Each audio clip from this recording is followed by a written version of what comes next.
Assalamualaikum warahmatullahi wabarakatuh. Perkenalkan, nama saya Vera Veronica, kelas NR1 dengan nomor NIM 18620500213. Video ini saya buat untuk memenuhi salah satu tugas pada mata kuliah anak berkebutuhan khusus dengan dosen pengampu Bunda Rosa Yenita MPD. Kali ini saya akan membahas tentang anak dengan perilaku insecure atau penakut, rendah diri, pemalu, juga memiliki rasa cemas yang berlebih. Perilaku insecure pada anak dapat dicegah dengan mengasuh anak dalam cara yang dapat meningkatkan kepercayaan diri, kemampuan beradaptasi, dan optimisme anak. Untuk itu, sebagai orang tua, guru, serta pihak-pihak yang terkait dengan anak yang harus bekerja sama dan membantu anak untuk mengatasi perasaan-perasaannya. Anak yang pemalu dan rendah diri mungkin menjadi tidak berani mengacungkan jari untuk menjawab pertanyaan guru, sekalipun anak itu mengetahui jawaban dari pertanyaan tersebut. Jika tidak hati-hati mencermati perilaku anak, bisa saja guru akan salah mengartikan perilaku anak tersebut. Tentu saja, hal itu tidak kita inginkan.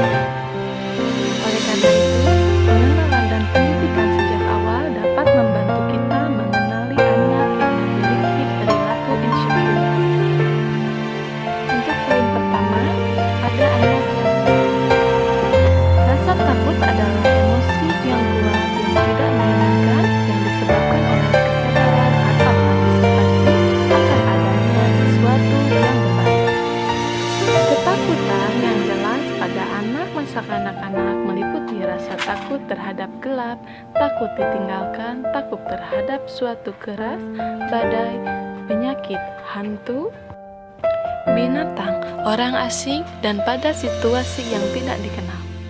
Ketakutan dapat membuat anak menghindari situasi kompetitif dan hubungan dengan teman sebayanya.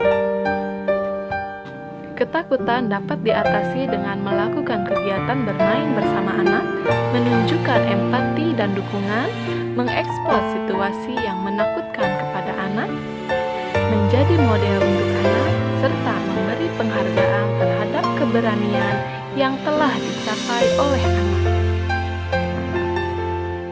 Untuk poin selanjutnya, ada anak yang memiliki rasa rendah diri. Anak yang merasa rendah diri adalah anak yang memberi penilaian yang kurang terhadap dirinya sendiri, termasuk pada kompetensi yang ia miliki. Anak yang memiliki rasa rendah diri memiliki perasaan yang tidak mampu, pesimis, mudah kecil hati, mudah menyerah, serta memiliki internal locus of control. Rendah diri pada anak dapat diatasi dengan meningkatkan pemahaman diri anak mengenai kekuatan dan kelemahannya, mendukung kompetensi dan kemandirian anak, menyediakan kehangatan dan penerimaan pada anak, berfokus pada hal-hal positif yang dapat dilakukan oleh anak, menyediakan pengalaman yang konstruktif, meningkatkan rasa percaya diri pada anak, serta memberikan reward terhadap sikap optimisme yang dimiliki oleh anak. Untuk poin selanjutnya adalah anak yang pemalu. Anak yang pemalu adalah anak yang bereaksi secara negatif terhadap stimulus baru serta menarik diri terhadap stimulus tersebut. Anak yang pemalu umumnya sering menghindari orang lain, hati-hati, dan ragu-ragu untuk melakukan sesuatu, serta kurang memiliki keterampilan sosial. Seorang guru dapat membantu anak yang pemalu untuk mengatasi rasa malunya dengan cara mendukung dan memberi reward terhadap sosialisasi yang dilakukan seorang anak, mendukung kepercayaan diri dan sikap yang wajar, menyediakan suasana yang hangat dan penuh perhatian, serta melatih keterampilan sosial anak, menyediakan agen sosialisasi untuk anak, serta membuat kegiatan yang dapat merangsang anak Selanjutnya adalah anak yang pencemas.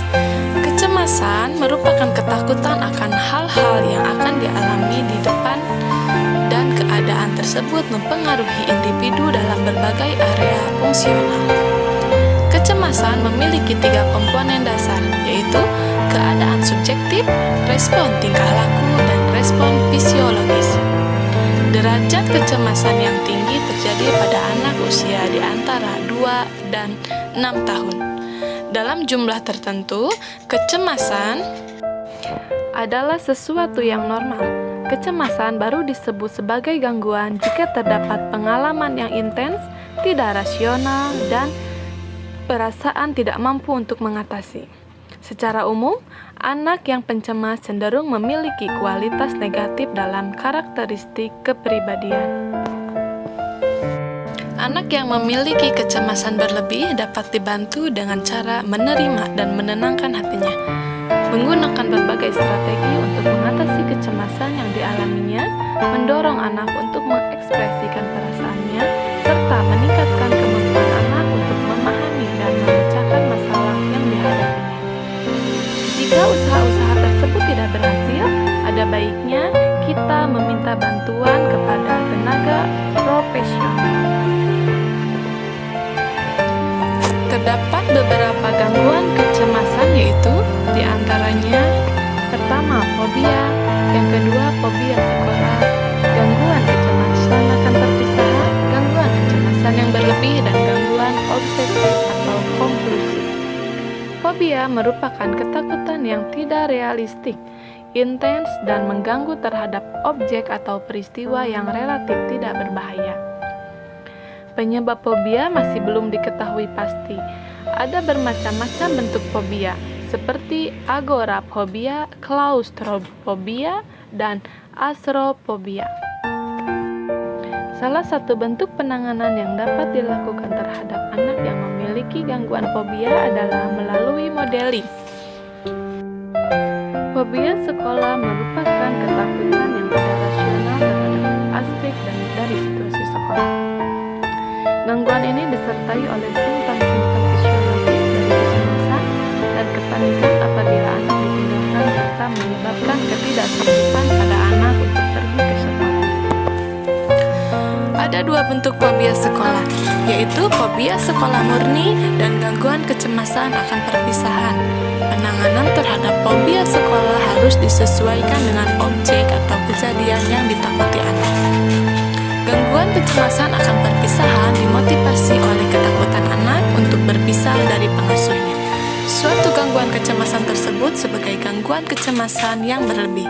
Jika gangguan tersebut dialami selama periode waktu 6 bulan atau lebih, dengan tanda-tanda sulit untuk tenang terhadap kelihatan fisik, perasaan tegang, dan sulit untuk rileks.